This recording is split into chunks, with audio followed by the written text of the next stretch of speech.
Ya, langkah Presiden Joko Widodo untuk segera memindahkan ibu kota memasuki babak yang baru, Presiden telah mengantongi calon nama-nama yang akan menjadi CEO ibu kota baru memimpin Kepala Badan Otoritas Ibu Kota Negara. Tadi ya ada 4 nama, ada Abdullah Azhar Anas dan sejumlah nama, termasuk juga soal nama Ahok misalnya. Badan yang dibentuk untuk mengurus segala hal yang berkaitan dengan pemindahan ibu kota ini, mulai dari mempersiapkan, membangun hingga memproses pemindahan ibu kota menggunakan payung hukum Perpres yang akan ditandatangani oleh Presiden Joko Widodo. Bagaimana sebetulnya kedudukan Badan Otoritas Ibu Kota yang baru ini dalam struktur kelembagaan pemerintahan dan sejauh mana tugas dan juga fungsinya serta bagaimana pemerintah menjawab soal payung hukumnya dan tentunya siapa yang nanti akan dipilih oleh Presiden Joko Widodo. Kita akan dalami itu semuanya pada malam hari ini dalam dialog kami di layar demokrasi. Sudah hadir langsung dari tenaga ahli utama Kedeputian 4 Kantor Staf Presiden, Bang Wandi N. Tuturoong. Selamat malam, Bang Wandi. Selamat malam. Terima kasih Bang sudah hadir di layar demokrasi, meluangkan waktu pada malam hari ini. Dan ada Bang Ferry Amsari, pakar hukum tata negara dari Universitas Andalas Padang. Selamat malam Bang Ferry. Malam. Nanti Bang Ferry akan banyak bicara soal kemudian soal badan ini seperti apa, payung hukumnya dan lain sebagainya. Tapi mari kita tanyakan dulu ke Bang Wandi, pertimbangan Presiden apa Bang Wandi sampai kemudian, sebelum kita bahas soal nama juga ya, membuat atau membentuk satu badan khusus kan ini kan, badan khusus untuk menyiapkan segala sesuatu untuk perpindahan ibu kota negara. Ya, Badan Otorita Ibu Kota Negara atau kita singkat Badan Otorita ini memang diperlukan karena ini kan sesuatu proses yang tidak biasa dan cukup penting dari proses yang persiapan pemindahannya sendiri dan pemindahan. Oleh karena itu dibentuklah Badan Otoritas sebagai pelaksana. Jadi pelaksana karena ada banyak sekali hal yang harus dilakukan sebetulnya mulai dari persiapan aspek regulasinya. Sebetulnya ada RUU dan ada juga Perpres. Dan kemudian aspek-aspek teknis mulai dari master plan yang sekarang masih sedang digodok. Lalu kemudian master plan-nya termasuk juga nanti bagaimana menerapkan desain yang sudah sempat dilemparkan kepada publik. Itu tentu butuh banyak butuh orkestrasi. Oleh sebab itu kan kalau kita menjalankan ya sama saja seperti di kantor sebetulnya. Kita memiliki banyak divisi misalnya, kita memiliki banyak departemen dan untuk supaya departemen-departemen itu bisa berjalan baik, efektif dan efisien, maka diperlukanlah sebuah institusi atau kerangka kelembagaan. Nah, dalam hal ini yang kita sebut dengan Badan Otorita IKN. Oke. Jadi ini akan menjadi leading sektor atau seperti apa posisinya nanti kalau kemudian ini kan akan mengurusi segala hal untuk perpindahan ibu kota negara begitu kan. Sementara kan selama ini kan masih bergerak masing-masing begitu. Ini akan posisinya akan seperti apa? Sebetulnya tidak bergerak masing-masing. Ini hal yang baru ya. Memang desain perencanaan awal itu banyak dikoordinasi oleh Bappenas selama ini dan sebetulnya kita sudah sejak beberapa bulan juga dilibatkan terus mengawal hal ini. Ada banyak kementerian dan lembaga, tetapi karena ini makin hari makin akan memasuki sebuah fase di mana dia akan harus lebih fokus implementasinya, maka kerangka kelembagaan Badan Otorita ini kemudian menjadi sangat penting dan strategis untuk segera didorong. Oke, bedanya dengan katakanlah Bappenas misalnya yang selama ini kita tahu ada di bawah Bappenas ya mungkin ya kalau kita bicara soal pindahan ibu kota negara sejak awal Pak Presiden mengumumkan itu kepada publik apa? Sebetulnya dia akan lebih fokus ya. Bappenas kan memang lembaga yang kita kenal untuk perencanaan dalam banyak hal. Nah, sekarang dengan adanya Badan Otorita ini, Bappenas tidak akan lagi terlalu Bappenas kan juga punya banyak pekerjaan yang lain ya, nyusun RPJMN, nanti juga ada rencana jangka panjang, RPJP dan sebagainya. Sehingga dengan adanya sebuah lembaga yang khusus menangani ini, maka kemudian efektivitas tadi dalam implementasinya termasuk dalam mengevaluasi progres yang akan dilakukan itu bisa dilakukan dalam kerangka pengelolaan yang lebih baik. Oke. Saya ke Bang Ferry. Bang Ferry, bagaimana Anda melihat ketika kemudian Presiden dalam langkah-langkah untuk memindahkan ibu kota dan terbaru kemudian membentuk badan otorita ya, badan khusus untuk mengurus segala sesuatu untuk pindah ibu kota negara. Apa yang Anda lihat dari situ? Ya pertama saya mau garis bawahi dulu. Saya termasuk orang yang setuju dengan ibu kota baru. Oke. Nah, loud and clear itu ya. Karena bagaimanapun sebuah negara yang ingin maju pasti berupaya mengembangkan negaranya. Salah satu gagasannya adalah ibu kota baru biasanya. Amerika kalau dicatat dari sejarahnya bahkan sudah lima kali pindah ya. Belanda juga, Malaysia yang dekat juga begitu. Nah, jadi tidak ada permasalahan dengan soal perpindahan ibu kota baru. Tapi ada problematika serius di soal prosedurnya, terutama di sisi norma pembentukannya. Sampai saat ini belum ada undang-undangnya itu. Lalu kemudian perpindahan ini dikelola dengan sebuah peraturan presiden. Nah, kalau kita coba hati-hati membaca Undang-Undang Dasar, Mas Reinhardt, misal di pasal 2 ya, bahwa Majelis Permusyawaratan Rakyat bersidang di ibu kota. Lalu ada ayat satunya mengatakan bahwa ibu kota negara yang tempat MPR bersidang itu sudah kemudian salah satu yang diatur dalam undang-undang terkait MPR. Bahkan kalau kita baca ada Undang-Undang 29 2007 yang akan diusulkan diubah oleh Bapak Presiden DKI Jakarta, Pak Anies begitu ya. Karena Pak Anies sudah bicara soal perubahan Undang-Undang DKI Jakarta bukan sebagai ibu kota lagi. Jadi ada persiapan. Sementara itu memang pemerintah sudah mengusulkan perubahan undang-undang ini. Yang saya tidak mengerti adalah secara hukum tata negara, mestinya kerangka hukumnya diselesaikan terlebih dahulu. Agar sisi administratif, prosedural, peralihan ibu kota itu menjadi sah. Sampai saat ini apa alasan hukum ya, dasar hukum kemudian peralihan ibu kota dan sudah ada pergerakan ke sana. Bahkan ini ada rencana pembentukan badan otorita. Pertanyaan besarnya apa dasar hukumnya badan otorita itu? Bukankah kalau PP, Perpres harus ada pendelegasiannya dan kemudian harus ada kemudian alasan-alasan khusus dibentuknya sebuah badan? Oke, ini kan Perpres ya tampaknya ya, yang dikatakan oleh Presiden ya, atau bagaimana Bang Wandi? Ada RUU IKN. Ya, RUU, tapi kan itu kalau RUU bukanlah sebuah produk undang-undang ya. Betul, saya yang disampaikan Bung Ferry ini sebetulnya betul, tetapi itu pada saat yang bersamaan kan sekarang sedang dipersiapkan semua. Jadi ada RUU IKN, ada juga Perpres tentang badan otorita.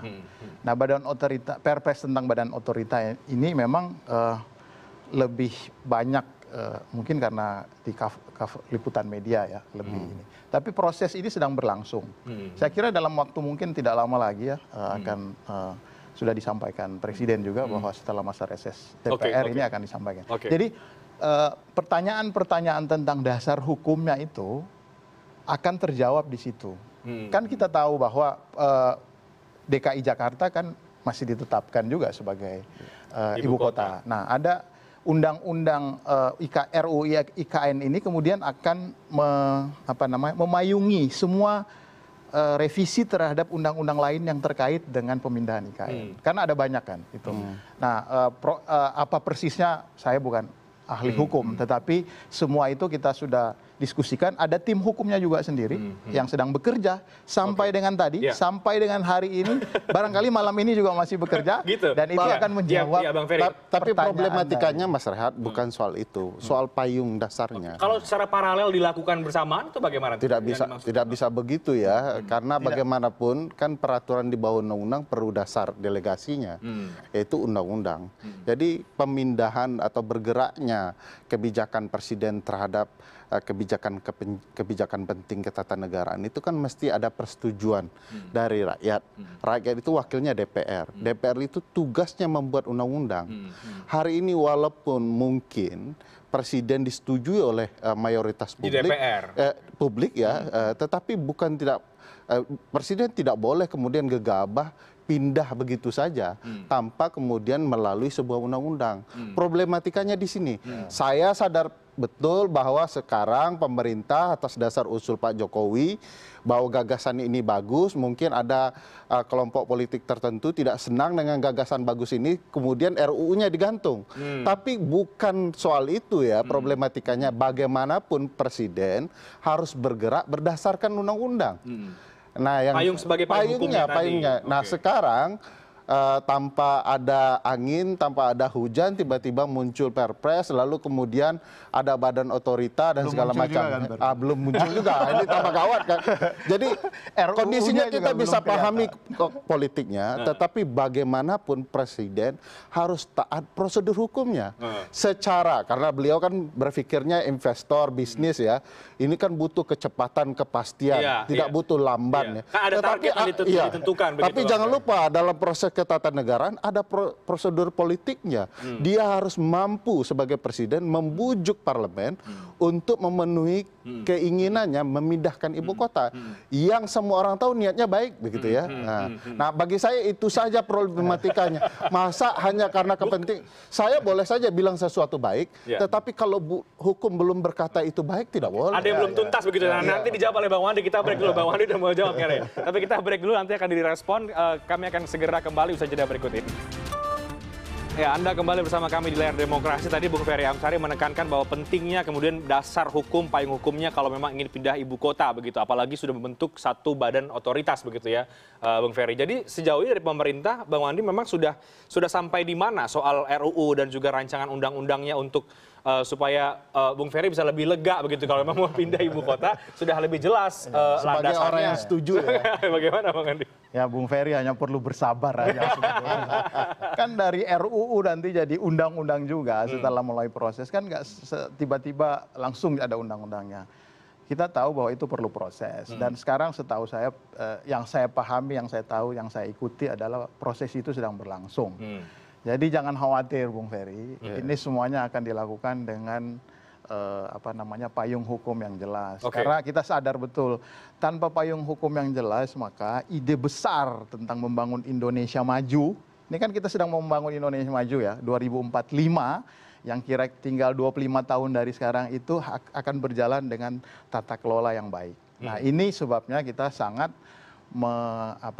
mengutamakan proses legal ini. Jadi aspek legalitas ini akan kita bereskan, dan begitu itu sudah selesai kemudian kita akan kejar semuanya supaya bisa terwujud, dan ini akan penting sekali buat kita. Oke. Bang Wandi, agak taking a risk tidak untuk kemudian ide besar ini, tapi di sisi yang lain justru hal-hal yang sifatnya substance tadi Bang Ferry katakan ini soal dasar hukumnya justru masih belum ada sebetulnya. Apakah memang agak cukup percaya diri begitu karena di DPR akan solid, atau apa sih sebenarnya pertimbangan presiden untuk, atau memang karena ini target-target yang harus dikejar? Pindah ibu kota itu sudah pasti harus berani ambil resiko. Emangnya kita pernah pindah ibu kota selama hidup kita? Atau orang tua kita pernah nggak pindah ibu kota? Ini keputusan besar. Keputusan besar sama ketika dulu para pendiri negara ini memutuskan kita akan merdeka, itu keputusan yang sangat besar. Pasti ada risiko. Bohong kalau tidak ada risiko. Justru itu karena ada risiko, kita memerlukan para ahli, kita memerlukan proses yang proper. Dan ini kita hanya perlu bersabar aja. Saya senang Mas Ferry ini bilang mendukung ide pemindahan ibu kota. Tapi dengan catatan, dengan ya kan? catatan. Ini bagus, berarti kritis tetapi tetap konstruktif. Bagaimana supaya... Dan itu perlu ini dijawab oleh berjalan. pemerintah Bang Wandi? Dijawab, nanti sabar. Saya tahu prosesnya sedang berlangsung. Dan itu akan dilakukan dengan proper, dengan baik. Bang Ferry Amsari silakan. Kalau saya ini ya melihat sih betul ini semangatnya baik. Tapi semangat baik dalam hukum tidak cukup. Jadi di undang-undang administrasi pemerintahan itu harus hati-hati itu tindakan kebijakan yang bukan kewenangan, melampaui kewenangan, sewenang-wenang itu dilarang. Akibatnya seluruh tindakan suatu saat dianggap tidak sah karena tidak ada payung hukumnya. Bayangkan kalau sudah ada upaya pembangunan, bentuk badan otorita dan segala macam, orang digaji ya, kemudian seluruh proses sudah berjalan. Harapan-harapan ini kan tidak bisa kemudian semangat kebaikan saja. Harus diingat pemerintah ada lawan politiknya ini, Mas Wandi. Sedang menunggu kapan terplesetnya ini ibu kota negara. Saya sebagai warga negara yang baik, yang setuju dengan ibu kota negara baru, ingin semua proses berbasiskan hukum. Ada dasar hukumnya, landasan konstitusionalnya harus kuat. Bayangkan Mas Renhat, besok itu potensi perpindahan lembaga-lembaga negara karena berkedudukan di ibu kota negara akan banyak sekali. MPR, BPK, DPR, bahkan kemudian istana mungkin ya. Semua harus beranjak ke sana. Nah ini kemudian pembangunan istana baru, kantor MPR baru, BPK baru, KPK baru ya. Apa dasar hukumnya? Padahal seluruh undang-undang yang berkaitan dengan lembaga negara itu menyebut kedudukan hukum mereka berada di ibu kota negara. Nah ini kan Jangan sampai kemudian proyek ini justru agak diganggu-ganggu karena gara-gara belum punya. itu. Oke. Jadi jangan juga. Atau mungkin presiden cukup percaya diri, Bang Ferry. Ya percaya diri boleh, tetapi harus tetap sesuai koridor hukumnya. Nah ini yang perlu diwanti-wanti sebagai bagian dari publik. Ini rugi besar ya kalau kemudian gagasan para pendiri bangsa di masa lalu ini gagal hanya karena niat baik dan terlalu semangat tanpa mempertimbangkan dasar hukumnya. Apa yang membuat agak lama atau belum dituntaskan terlebih dahulu, Bang Wandi, dasar hukum yang tadi disinggung oleh Bang Ferry Amsari? Ya saya kira semuanya dipersiapkan, kita mengikuti. Tetapi kan ini sekali lagi ya, ini kita belum pernah pindah ibu kota. Oleh karena itu, daripada kita terburu-buru, jadi kita bereskan. Jadi kita lanjutkan diskusi-diskusi, pembahasan-pembahasan. Tapi pembangunan sudah dilakukan, Bang Wandi. Di mana? Ya, prosesnya sudah dilakukan di sana. Misal di Kalimantan ya, sudah ada upaya membangun yang berkaitan dengan itu. Bagaimana kalau gagal kan begitu? Sayembara tempatnya Ya sembaranya sudah ada. Wajar aja. Itu ada tindakan itu. Kita ini tadi ada konsultan yang sudah dipersiapkan. Tadi berbicara asumsi aja, tidak ada RU, tidak ada undang-undang, tidak ada dasar hukum. Karena kita belum pernah melihat draftnya kan. Oh enggak. Nanti kalau Mas sudah Wandi ada, enggak boleh begitu. kalau sudah ada baru akan lebih jelas. Itu bukan akan lebih jelas bahwa ini sudah dipersiapkan dengan baik. Jadi sabar aja, itu akan bukan begitu cara berpikir hukumnya, enggak begitu. Jadi apa yang saya sampaikan itu bukan berdasarkan asumsi. Toh faktanya belum ada undang-undang. Yang ada itu rancangan undang-undang. Rancangan undang-undang bisa saja sampai kiamat belum dijadikan undang-undang kan begitu. Nah, ini sebelum ada undang-undang semuanya juga harus dari rancangan. Iya betul. Kan logikanya seperti Tapi kan jangan ada pergerakan dulu sampai hukum juga tahu bahwa sebelum jadi undang-undang harus dari rancangan. Tapi ini sudah mau bentuk badan otorita. Sudah ada rencana misalnya sayembara, ibu kota baru dikasih nama dan ada pemenangnya begitu ya. Cukup mega proyek ini. Kita bisa memahami bahwa mungkin diplomasi pemerintah istana ke DPR belum tuntas. Sehingga ini paket undang-undang begitu lama tertahan. Kalau ini betul-betul niatnya baik, menurut saya ini mestinya cepat. DPR harus didesak oleh publik untuk menerima niat baik ini.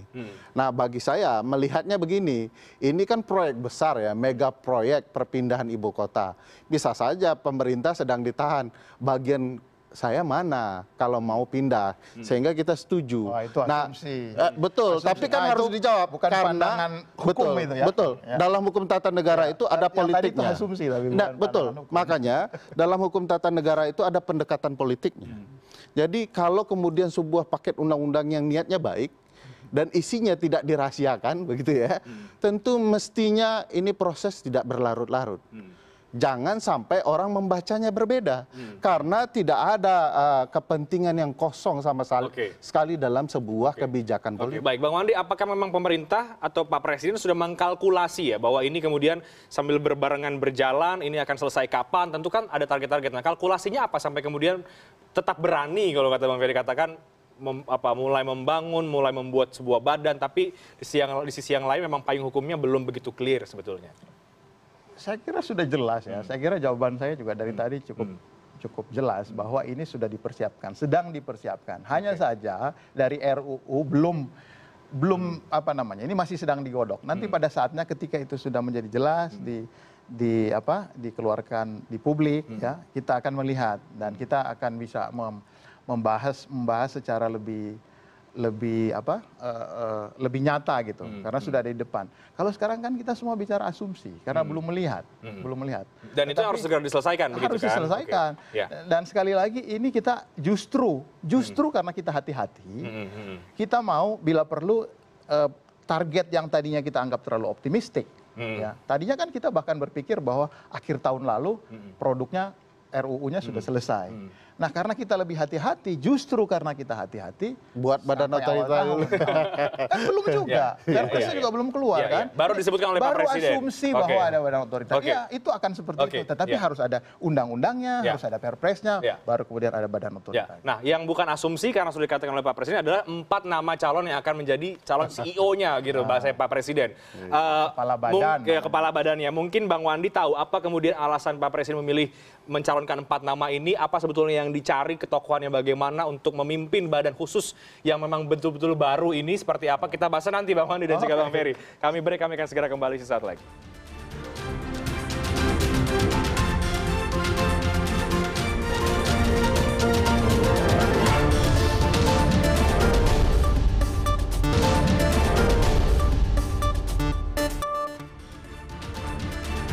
Ya, dalam konteks tadi soal payung hukum sudah kita bahas ya begitu, dan memang Bang Wandi katakan memang harus bersabar begitu, meskipun Bang Ferry katakan tidak boleh sabar gitu, harus diputuskan terlebih dahulu. Tapi yang juga kemudian publik kemarin juga ataupun ini sempat membahas ya Bang Wandi adalah soal kemudian nama-nama yang akan memimpin badan otorita ini begitu, karena kan ada 4 nama yang muncul cukup ramai direspon oleh publik. Apa pertimbangan-pertimbangan Presiden kemudian menentukan atau memilih dari sekian banyak nama tapi 4 dulu dikerucutkan? Ya, saya kira dari nama-nama yang disebut Presiden itu kan kita tahu bahwa mereka ini orang-orang yang kira-kira punya track record dalam hal mendeliver, dalam hal mengelola, dalam hal menjalankan pekerjaan-pekerjaan pembangunan yang konkret ya.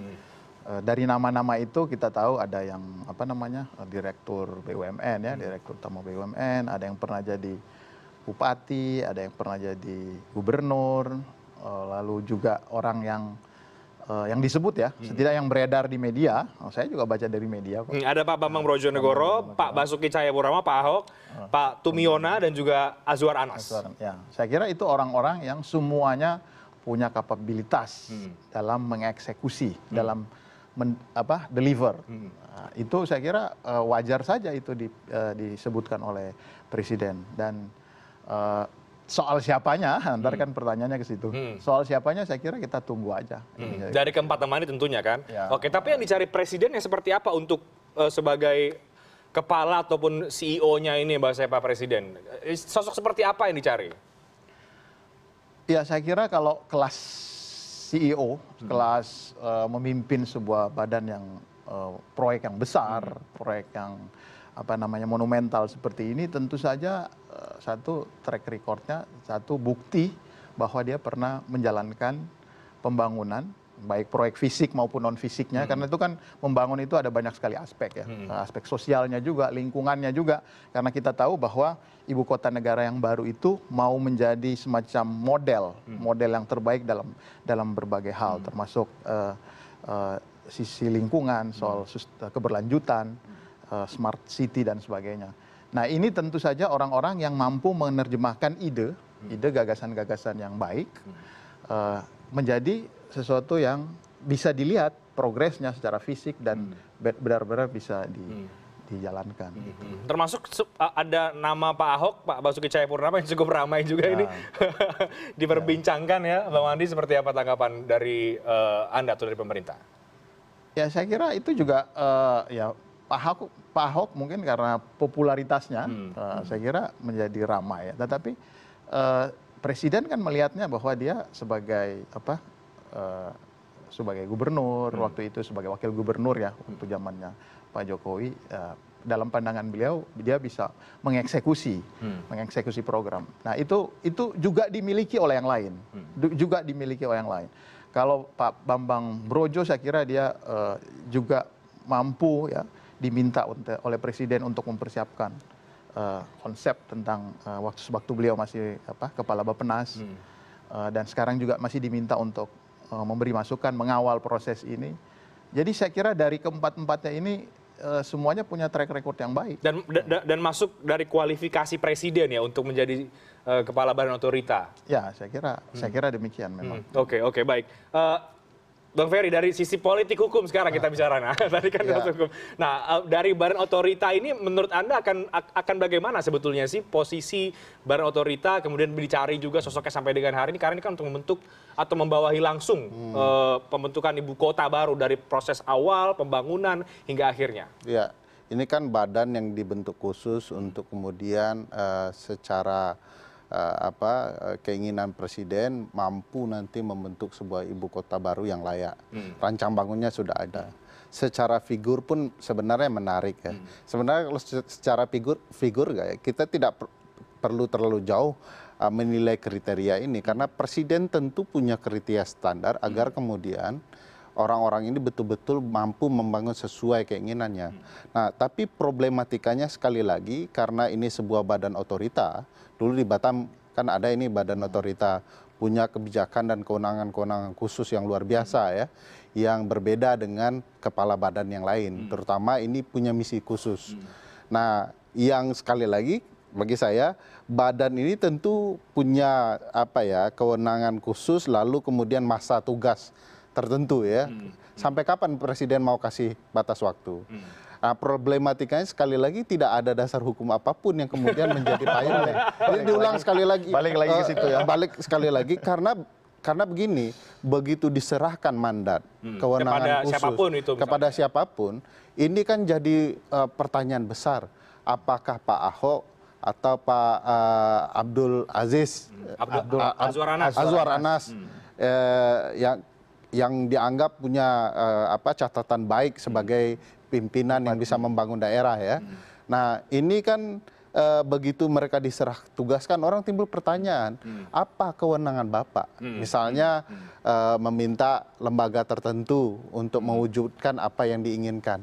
Orang akan bertanya lembaga lain, Bapak punya kewenangan apa? Kemudian meminta kita pindah begitu ya. Apa dasar hukumnya? Kalau kemudian mereka secara undang-undang tidak bisa pindah karena ditentukan oleh undang-undang, tiba-tiba ada badan otorita yang minta mereka pindah. Nah, jadi kan ini problematika serius yang perlu dijawab sekali lagi. Tidak cukup niatnya baik dan sabar saja. Kalau kemudian kita disuruh sabar kan timbul pertanyaan, keinginan baik ini jangan-jangan nanti berakhir ujungnya karena ini daripada terburu-buru, Bung. Baik sabar. Karena jangan sampai ujungnya belum selesai karena tidak mungkin Jokowi menuntaskan semua ini. Karena jalannya sudah dibangun Jokowi untuk itu, tentu ini sebuah jalan yang baik. Tetapi kita berharap sebagai publik jangan kemudian Jokowi mengabaikan proses yang semestinya disyaratkan oleh konstitusi kita bahwa seluruh tindakan yang besar seperti ini harus berbasis kepada konstitusi dan undang-undang. Oke. Nanti ditanggapi, tapi kita break dulu Bang Wandi dan juga Bang Ferry soal kemudian targetnya apa kemudian ke depan dan sejauh mana kewenangannya dan bagaimana kemudian koordinasi badan ini nantinya dengan kementerian-kementerian. Karena kan levelnya kemudian akan sama dengan kementerian. Kita bahas nanti usai jeda di segmen terakhir Layar Demokrasi. Kami akan segera kembali setelah ya. Kita tadi berlanjut diskusinya begitu ketika jeda ya, jadi kita lanjutkan lagi. Silakan Bang Wandi. Jadi ke depan ini bagaimana kemudian tadi yang poin-poin kritik dari Bung Ferry Amsari, sebenarnya kewenangan lembaga ini, badan otorita ini sejauh apa dan seperti apa koordinasinya nanti dengan kementerian dan lain? Ya, poin-poinnya barangkali saya nggak bisa mendahului ya apa yang belum disampaikan ke publik oleh perwakilan resmi nanti dari pemerintah. Tapi yang jelas saya pernah mengikuti proses diskusi di dalamnya bersama kementerian lembaga yang lain. Dan tadi sebetulnya ada pertanyaan, kenapa ini ditunda-tunda kan itu pertanyaannya Bung Ferry itu.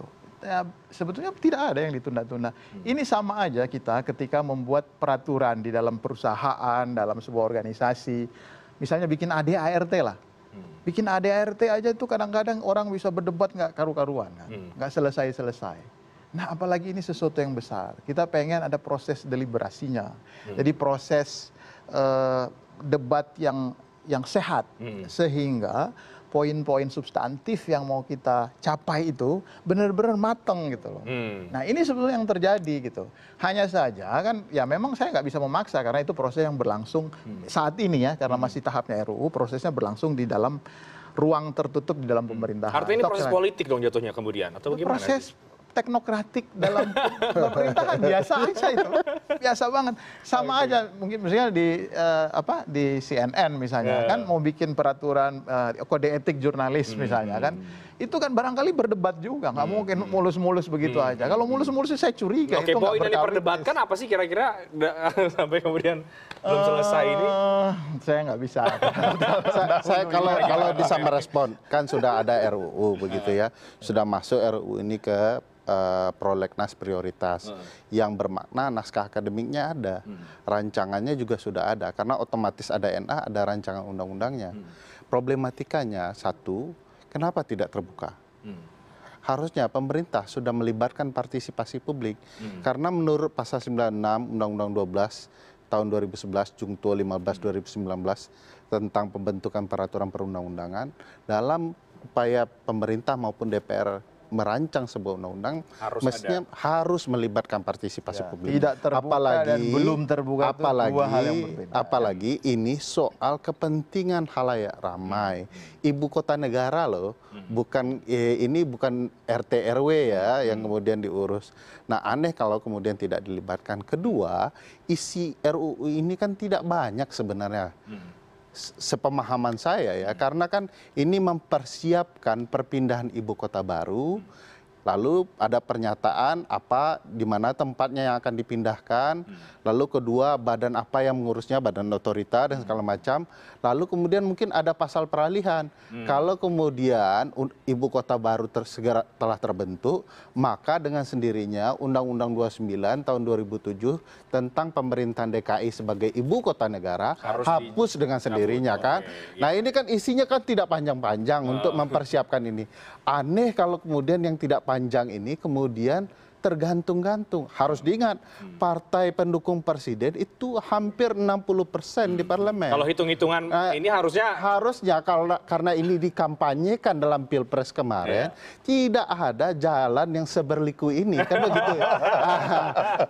Kalau saya lihat bagaimana Bang Wandi kemudian menyimpan dengan hati-hati, ya memang ini ada rahasia yang perlu dijaga, keributan tidak sampai keluar. Gimana, itu politik tuh. Itu bukan pandangan hukum yang terakhir. Pandangan hukum tata negaranya saja yang perlu dijawab. Karena itu pandangan politik, saya tidak perlu menjawab. Tapi saya kira sekali lagi ini proses justru karena kita mau hati-hati, lalu kemudian paling tidak kita sudah lebih siap dulu. Justru aneh kalau kita buru-buru begitu dilepas ke publik, menjadi perdebatan publik, padahal belum begitu mateng gitu loh di dalamnya. Justru ini tapi nama-nama calon CEO-nya udah ada ini, Bang Wandi. Nama-nama calon CEO-nya udah ada duluan tapi padahal belum mateng. Karena itu benar menarik buat media. Ini buah belum masak sudah mau dijual kan begitu. Berarti kita tunggu Bang Wandi kapan kemudian. Oke. Konteks sabarnya ini kira-kira berapa lama ya? Oke, dan kalau soal pemilihan nama ini diputuskan presiden siapa? Apakah Pak Ahok, Pak Azwar Anas, apakah nama-nama yang lain, Pak Bambang Brojonegoro misalnya atau Pak yang satu lagi? Wah, ini nanti kita juga harus sabar kalau itu. Oke. Saya nggak bisa mendahului presiden. Satu lagi Pak Tumiono ya, itu yang belum Tumiono. Kita masih tunggu siapa kemudian yang akan dipilih. Tapi ya mudah-mudahan semua PR menuju ibu kota baru ini segera diselesaikan. Tidak hanya kemudian kita tahu ada badan otorita yang baru atau nama-nama calon kepalanya, tapi hal yang substansinya tadi Bang Ferry katakan dituntaskan, begitu. Oke, baik, terima kasih banyak Bang Wandi dan juga Bang Ferry sudah datang di layar demokrasi malam hari ini.